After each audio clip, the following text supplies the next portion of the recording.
తాజా అంశాన్ని చూస్తున్నాం. సంగారెడ్డి జిల్లాలో చైనా మాంజా మెడకు చుట్టుకొని ఓ వ్యక్తి మృతి చెందాడు. బైక్పై వెడుతుండగా మాంజాతో గొంతు తెగింది. ఇక మరింత సమాచారం మా ప్రతినిధి రామకృష్ణ అడిగి తెలుసుకుందాం. రామకృష్ణ, చెప్పండి, మాంజా ప్రమాదంపై మరింత సమాచారం ఏంటి? రాకేష్, సంగారెడ్డి జిల్లా ఫసలవాది గ్రామంలో తీవ్ర విషాదం నెలకొందని చెప్పుకోవచ్చు. భోగి సందర్భంగా ఇలాంటి ఘటనలు అయితే మాత్రం వారి కుటుంబంలో తీవ్ర విషాదాన్ని నింపుతున్నాయని చెప్పుకోవచ్చు. అయితే మాత్రం ఇప్పుడు చూసుకున్నట్లయితే అవిదేశ్ 35 సంవత్సరాల నుంచి అతను మాత్రం యూపీకి చెందిన వ్యక్తి ఇక్కడ కూలీ పనులు చేసుకోవడానికి అయితే వచ్చాడు. అయితే ప్రస్తుతం అయితే అతను మాత్రం ఫసలవాది గ్రామంలో నివాసం ఉంటున్నాడు.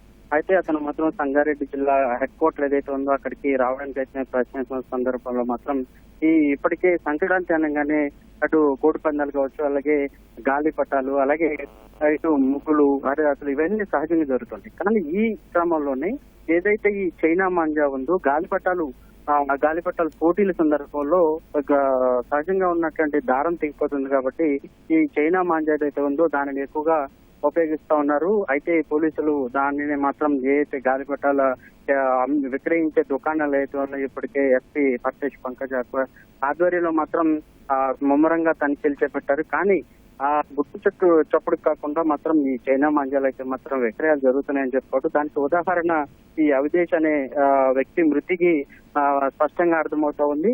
అయితే చైనా మాంజా మాత్రం ఈ గాలిపటాలు ఎగరేసే సందర్భంలో ఈ గాలిపటాల పోటీల నిర్వహించే క్రమంలో తమ ఓటమిని అంగీకరించిన వ్యక్తులు మాత్రం గుట్టు చప్పుడు కాకుండా ఈ కేంద్రాలు అయితే ఉండేవి అక్కడి నుంచి మాత్రం ఈ చైనా మాంజాన్ని కొనుగోలు చేసుకొచ్చి ఎగరేస్తా ఉంటారు. ఈ క్రమంలోనే ఆ చైనా మాంజా ఏదైతే ఈ ఎగరేసే వ్యక్తుల నుంచి పక్కకి పోతున్న సందర్భంలో ఇలాంటి స్థానికంగా ఉన్నటువంటి చెట్లకు చుట్టుకుని వేరే ప్రాంతాలకు ఉన్నటువంటి వెళ్లే ప్రాంతాల వారికి అయితే మాత్రం తీవ్ర ఇబ్బందులకు గురి చేస్తా ఉన్నాయి. అదైతే మాత్రం అవిదేశ్ అనే వ్యక్తికి బైక్ పైన వెళ్తున్న సందర్భంలో గొంతుకు చుట్టుకుంది. అలాగే ఇతను వెళ్తున్న స్పీడ్ కి ఆ చైనా మాంజా అయితే మాత్రం గొంతుకు కోసుకోవడంతోనే తీవ్ర రక్తస్రావం అయింది. అక్కడే స్పాట్ లో పడిపోయాడు. అయితే మాత్రం స్థానికులు గుర్తించి సంగారెడ్డి ప్రభుత్వ ఆసుపత్రికి తరలించారు.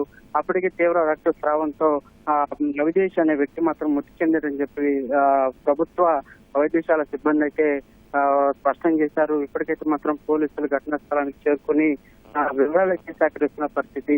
సంక్రాంతి సందర్భంలో ఇలాంటి ఘటనలు అయితే మాత్రం గతంలో చోటు చేసుకున్నాయి. ఇప్పుడు మాత్రం ఈ అవిదేశ్ మృతి పట్ల అయితే మాత్రం ఇప్పటికే చర్చనీయాంశమైంది. చైనా మాంజా ఇప్పటికీ పటిష్ట బందోబస్తు ఏర్పాటు చేసిన క్రమంలోనే ఇలాంటి ఘటనలు పునరావృతం కావడం అయితే మాత్రం పోలీసుల్ని ఒక వెంట కలవర పెడుతుందని చెప్పుకోవచ్చు.